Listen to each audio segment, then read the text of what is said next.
Mutual fund সেই হে, but the question is সমস্ত mutual fund কি সঠিক? একদমই নয়। আর যে কারণেই আমরা মিউচুয়াল ফান্ডে বিনিয়োগ করার পর রিটার্নটা ভালো মতো পাই না। সো গাইস, আপনিও যদি মিউচুয়াল ফান্ডে বিনিয়োগ করার কথা ভাবছেন তাহলে দাঁড়িয়ে যান, কেননা মিউচুয়াল ফান্ডে বিনিয়োগ করার আগে এই 10টি বিষয় সম্পর্কে না জেনে যদি আপনি বিনিয়োগ করেন তাহলে আপনারও রিটার্নটা কমে যেতে পারে বা আপনার লস হতে পারে। সো আজকের এই ভিডিওটিতে আমরা দেখব কিভাবে আমরা একটি ভালো মিউচুয়াল ফান্ডকে বাছাই করতে পারি, আর ভালো মিউচুয়াল ফান্ড বাছাই করার জন্য যে 10টি পয়েন্টস আমাদেরকে মাথার মধ্যে রেখে চলতে হবে সেই 10টি পয়েন্টস আমি আপনাদেরকে সহজভাবে বলে দিচ্ছি। তাহলে চলুন আর বেশি কথা না বাড়িয়ে দেখে নিই মিউচুয়াল ফান্ড বাছাই করার জন্য সেই 10টি ইম্পর্টেন্ট পয়েন্টস কি। আর ভিডিওর শেষে আমি আপনাদের জন্য কথা বলবো একটি বোনাস টিপস নিয়ে, যেখানে আমরা আপনাদেরকে বলবো যে কিভাবে আপনারা একটি ভালো মিউচুয়াল ফান্ড খুব সহজেই বাছাই করতে পারবেন। তাহলে চলুন আর বেশি কথা না বাড়িয়ে শুরু করি আমরা আজকের ভিডিও এবং দেখে নিই কিভাবে আমরা একটি ভালো মিউচুয়াল ফান্ড বাছাই করতে পারবো লং টার্ম ইনভেস্টমেন্টের জন্য। সো গাইস, দেখুন, মিউচুয়াল ফান্ড বাছাই করার আগে আমাদেরকে কিছু কিছু ইম্পর্টেন্ট ফ্যাক্টরগুলি জানতেই হবে, কেননা আমরা যদি সেই ফ্যাক্টরগুলি না জানি, আমরা যদি চোখ বন্ধ করে বিনিয়োগ করে দিই তাহলে কিন্তু মিউচুয়াল ফান্ড থেকে ভালো রিটার্ন পাবো না। যার জন্য আমাদেরকে প্রথম যে পয়েন্টটি এবং বিষয়টি জানতে হবে সেটা হচ্ছে আমাদের গোলকে ডিফাইন করতে হবে। কেননা দেখুন, আমাদের পার্সন ওয়াইজ আলাদা আলাদা গোল থাকতেই পারে।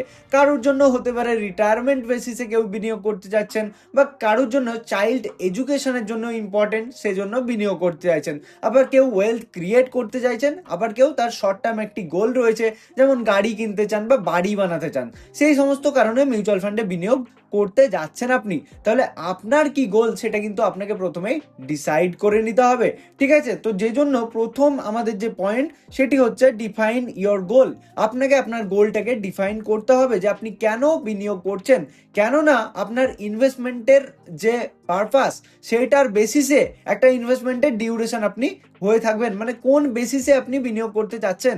আপনি কি শর্ট টার্মে বিনিয়োগ করতে যাচ্ছেন, শর্ট টার্ম যে আপনার গোল আছে সেটা ফুলফিল করার জন্য, নাকি আপনি মিড টার্মে করতে যাচ্ছেন যে একটি বাড়ি বানাতে চান, বা আপনি লং টার্মে করতে যাচ্ছেন একটা আপনার ওয়েলথ ক্রিয়েট করতে চান লং টার্মে গিয়ে, ঠিক আছে? যে জন্য আপনাকে ইনভেস্টমেন্ট ডিউরেশনটা অবশ্যই জেনে নিতে হবে।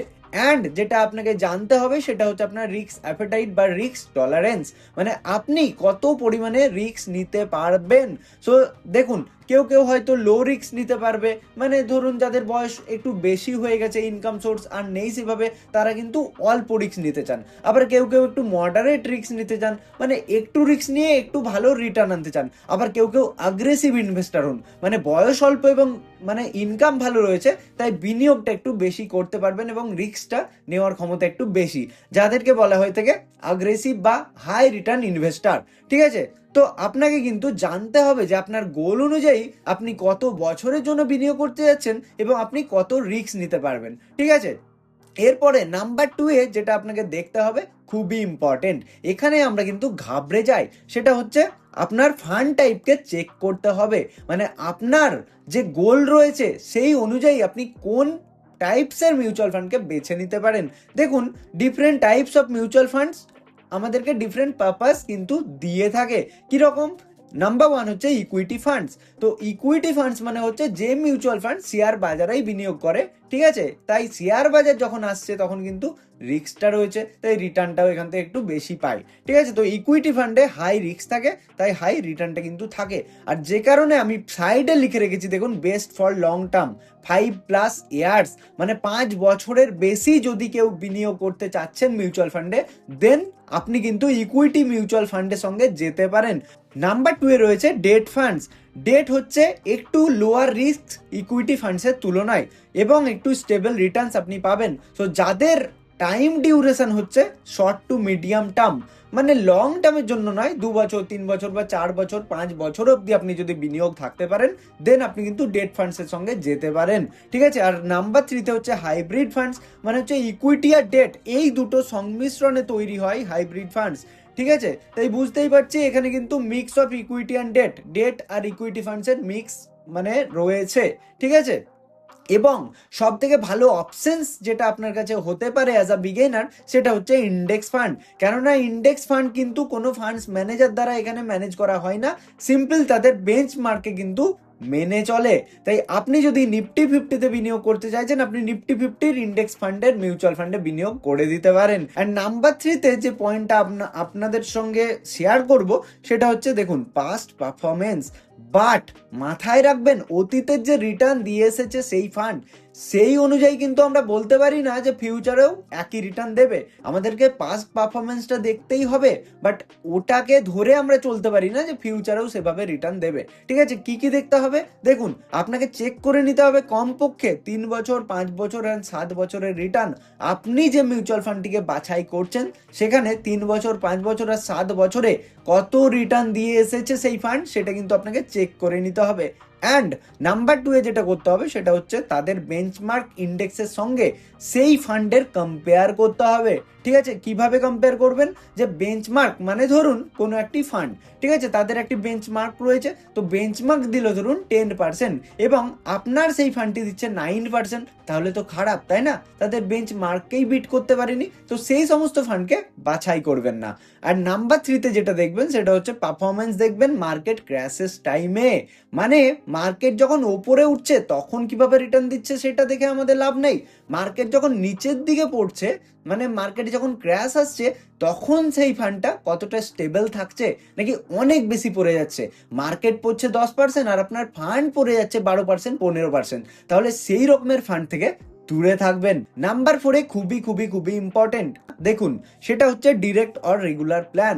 আপনি যখন কোনো এজেন্টের দ্বারা মিউচুয়াল ফান্ড করবেন, মানে যারা মিউচুয়াল ফান্ড ডিস্ট্রিবিউটর রয়েছে তাদের দ্বারা করবেন, তারা কিন্তু সবসময় আপনাকে রেগুলার প্ল্যানই দেবে, কেননা আপনি নিজে অনলাইনের মাধ্যমে করছেন না। আর সবসময় মাথায় রাখবেন যে রেগুলার প্ল্যানের সবসময় কিন্তু এক্সপেন্স বেশি হয়, কেননা সেখানে এজেন্ট থাকছে আপনার মধ্যে আর আপনার ফান্ডের মধ্যে, তাই এজেন্টের কিছু কমিশন থেকে যায়। তাই আমি বলবো যে আপনারা যারা বিগিনার মিউচুয়াল ফান্ডে বিনিয়োগ শুরু করতে যাচ্ছেন তাদের জন্য কিন্তু ডিরেক্ট প্ল্যান সব থেকে বেটার অপশন। দেখুন, ডিরেক্ট গ্রোথ প্ল্যানস আর always better than regular plans. Okay, আপনি যখন মিউচুয়াল ফান্ড ওপেন করবেন এরকম কিন্তু দেখতে পাবেন যে ডিরেক্ট আর রেগুলার, সো আপনি সবসময় ডিরেক্ট ফান্ডের সঙ্গেই যাবেন, কেননা direct plans have lower expense than regular plans. মাথায় রাখবেন, ডিরেক্ট মিউচুয়াল ফান্ডের সঙ্গেই যাবেন। ঠিক আছে, নাম্বার 5 যেটা দেখবেন সেটা হচ্ছে এক্সপেন্স রেশিও।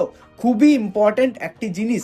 এক্সপেন্স বলতে আমরা কি বুঝি? খরচা বুঝি। তাই আপনি যে মিউচুয়াল ফান্ডে বিনিয়োগ করছেন সেই মিউচুয়াল ফান্ড এএমসি কোম্পানির 1, 2, 3 ফান্ডস ম্যানেজার রয়েছেন, বা তারা অ্যাড চালায় তাদের মিউচুয়াল ফান্ডকে আরো স্প্রেড করার জন্য, রাইট? যে জন্য কিছু টাকার খরচা হয় অ্যাড দিতে, বা মিউচুয়াল ফান্ড যে ফান্ডস ম্যানেজার আছে তাকে স্যালারি দিতে হয়, সেই সমস্ত মানে কাজের জন্য কিন্তু টাকা কেটে নেওয়া হয় আপনার ইনভেস্টমেন্টের থেকেই, সেটাকেই বলা হয়ে থাকে এক্সপেন্স রেশিও। ওকে, সো এটা মাথায় রাখবেন, আপনি যে মিউচুয়াল ফান্ডে বিনিয়োগ করছেন তার এক্সপেন্স রেশিও যত কম হবে তত কিন্তু ভালো অপশন। 1%-এর ওপরে কিন্তু যাবেনই না কখনো, বিকজ 1% লং টার্মে অনেক হয়ে যায়, যে কারণে দেখুন lower expense ratio equals to more return stays with you. বেশি রিটার্ন আপনি কিন্তু পাবেন। ওকে, আর actively manage funds usually change more, মানে যেগুলো অ্যাক্টিভলি ম্যানেজ করা হয়ে থাকে, মানে অ্যাক্টিভ ম্যানেজার দ্বারা ম্যানেজ করা হয়ে থাকে, সেই সমস্ত ফান্ডসের এক্সপেন্স রেশিও বেশি হয়ে থাকে। তাই আপনি কিন্তু প্যাসিভ মিউচুয়াল ফান্ডস মানে ইন্ডেক্স মিউচুয়াল ফান্ডের সঙ্গেও যেতে পারেন। ঠিক আছে, খুব ভালো একটি option. And direct plans have lower expense than regular plans. Again আমি যেটা আগের পয়েন্টটিতেই বললাম যে ডিরেক্ট আপনি যদি মিউচুয়াল ফান্ড চুজ করেন সেখানে কিন্তু লোয়ার এক্সপেন্স রেশিও আপনি দেখতে পাবেন রেগুলার প্ল্যানের বেসিসে। এটা হচ্ছে নাম্বার 5। নাম্বার 6 হচ্ছে এক্সিট লোড।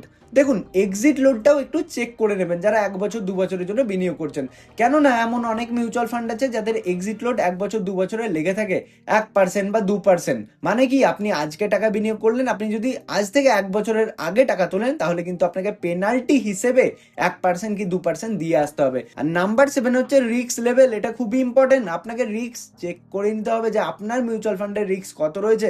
কি কি চেক করবেন? স্ট্যান্ডার্ড ডেভিয়েশন দেখবেন, কিচ্ছু দেখতে হবে না, আপনি সিম্পলি গুগলে চলে যাবেন এবং যে মিউচুয়াল ফান্ডকে আপনি চুজ করেছেন সেই মিউচুয়াল ফান্ডের আপনি সিম্পলি স্ট্যান্ডার্ড ডেভিয়েশন, বেটা, শার্প রেশিও এগুলো সার্চ করলেই দেখতে পাবেন। দেখুন আমি দিয়ে দিচ্ছি স্ক্রিনে, এখানে বেটা, শার্প রেশিও আমরা সমস্ত কিছু দেখতে পাচ্ছি। ঠিক আছে, সবসময় মাথায় রাখবেন higher returns with control risk is ideal. মানে যে মিউচুয়াল ফান্ডের রিটার্নটা হাই থাকবে এবং রিস্কটা একটু ফিক্স থাকবে সেই রকমের মিউচুয়াল ফান্ড আমরা বাছাই করব। ওকে, নাম্বার 8-এ যেটা চেক করতেই হবে সেটা হচ্ছে আপনার যে ফান্ডস ম্যানেজার রয়েছে তার এক্সপিরিয়েন্স কত বছরের রয়েছে। ফান্ডস ম্যানেজার এক্সপিরিয়েন্স মানে আপনি যার হাতে টাকাটাকে তুলে দিচ্ছেন তিনি তো তার নলেজ এক্সপিরিয়েন্স হিসেবে লাগাবে টাকাটা, তাই না? তাহলে তার এক্সপিরিয়েন্স যত বছরের থাকবে মার্কেটে ততই বেটার। সো আপনাকে ফান্ডস ম্যানেজার সম্বন্ধে জানতে হবে। দেখুন একটু যদি আমরা স্ক্রল করে নিচের দিকে আসি তাহলে দেখতে পাবো এখানে ফান্ডস ম্যানেজারেরও অপশন রয়েছে। সো কে রয়েছে ফান্ডস ম্যানেজার তার ব্যাপারে আপনি গুগলে গিয়ে কিন্তু সার্চ করতে পারবেন যে সেই ফান্ডস ম্যানেজার কত বছর ধরে সেই ফান্ডটিকে হ্যান্ডেল করছে, তার মানে এক্সপিরিয়েন্স কত বছরের রয়েছে। সো এটা কিন্তু জানবেন। ওকে, আর নাম্বার 9-এ যে পয়েন্টটা আপনারা জানবেন সেটা হচ্ছে যে আপনি যে মিউচুয়াল ফান্ডে বিনিয়োগ করছেন তার AUM কত রয়েছে, অ্যাসেট আন্ডার ম্যানেজমেন্ট। ওকে, মানে কত মানুষের টাকা সেই ফান্ডস ম্যানেজ করছে। তো এটা মাথায় রাখবেন যে খুব যদি ছোট AUM হয় তাহলে কিন্তু সেটা রিস্কি ফান্ড। ওকে, খুব ছোট ফান্ডে বিনিয়োগ করবেন না, যেমন আমরা বলি স্মল ক্যাপ কোম্পানিতে বিনিয়োগ করবেন না, রিস্ক বেশি থাকে। ঠিক তেমনই মিউচুয়াল ফান্ডে যে সমস্ত মিউচুয়াল ফান্ডের AUM অল্প থাকবে সেই সমস্ত মিউচুয়াল ফান্ডকে স্কিপ করে যাবেন। ওকে, আবার এক্সট্রিমলি লার্জ AUM কিন্তু ভালো নয়, মানে অনেক বেশি AUM হয়ে গেছে সেখানে কি হবে, ডিফিকাল্ট টু ম্যানেজ, মানে যে ম্যানেজার থাকবে তার দ্বারা কিন্তু সেই ফান্ডটিকে ম্যানেজ করতে অনেক মানে ডিফিকাল্টিজ আসতে পারে, যে এত টাকা কোথায় কোথায় লাগাবে, কত শতাংশ লাগাবে, এগুলো কিন্তু ম্যানেজ করতে অনেকটা প্রবলেম হয়ে থাকে। তাই আপনার জন্য কি বেটার হবে না, moderate and stable AUM is usually better. মানে যে AUM রয়েছে সেটা যদি মিডিয়াম টাইপসের হয়, মানে খুব কমও নয় আবার অনেক বেশিও নয়, ঠিক আছে, সেই রকমের মিউচুয়াল ফান্ডকে আপনি বেছে নিতে পারেন।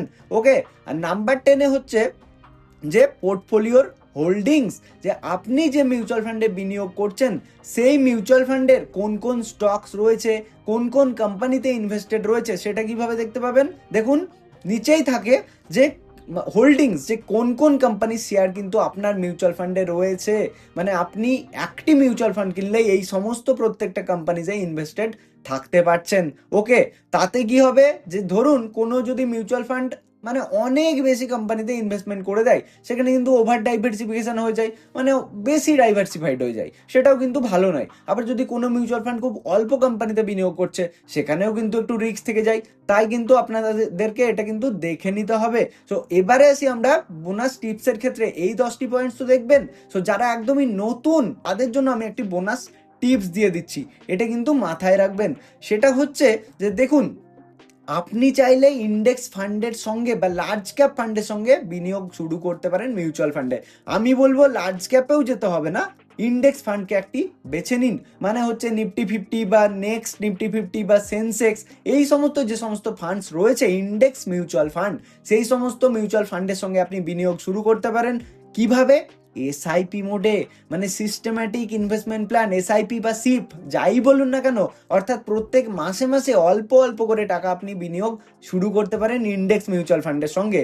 অ্যান্ড যেটা আপনাকে করতেই হবে সেটা হচ্ছে stay invested in long term, 5 থেকে 10 বছরের জন্য মিনিমাম ইকুইটি মিউচুয়াল ফান্ডের ক্ষেত্রে আপনাকে বিনিয়োগ থাকতেই হবে, তবেই কিন্তু আপনি এখান থেকে একটা ভালো রিটার্ন পাবেন। ঠিক আছে, তো এই সমস্ত পয়েন্টসগুলি আমাদেরকে জানতেই হবে মিউচুয়াল ফান্ডে বিনিয়োগ করার আগে। সো আশা করছি আপনারা কিন্তু বুঝতে পেরেছেন কোন কোন পয়েন্টগুলি আমাদেরকে জানতে হবে। সো এরপরেও যদি কারোর কোনো রকমের কনফিউশন থেকে থাকে অবশ্যই কমেন্ট বক্সে কমেন্ট করে দিন, আর এই ভিডিওটি তাদের সঙ্গে শেয়ার করে দিন আপনার যারা জানাশোনা রয়েছে, যারা মিউচুয়াল ফান্ডে বিনিয়োগ শুরু করতে চান বাট বুঝতে পারছেন না কিভাবে একটি ভালো মিউচুয়াল ফান্ড খুঁজে বের করতে হয়, কোন কোন জিনিসগুলো দেখে নিতে হয়। সো তাদের সঙ্গে অবশ্যই শেয়ার করে দিন, আর ভিডিওটি ভালো লাগলে অবশ্যই লাইক করে হাইপ করে দিন, আর চ্যানেলটিকে অবশ্যই সাবস্ক্রাইব করে পাশে থাকা বেল আইকনটিতে প্রেস করে দিন। চলুন দেখা হচ্ছে পরবর্তী ভিডিওতে, সবাই ভালো থাকবেন, সুস্থ থাকবেন, ধন্যবাদ।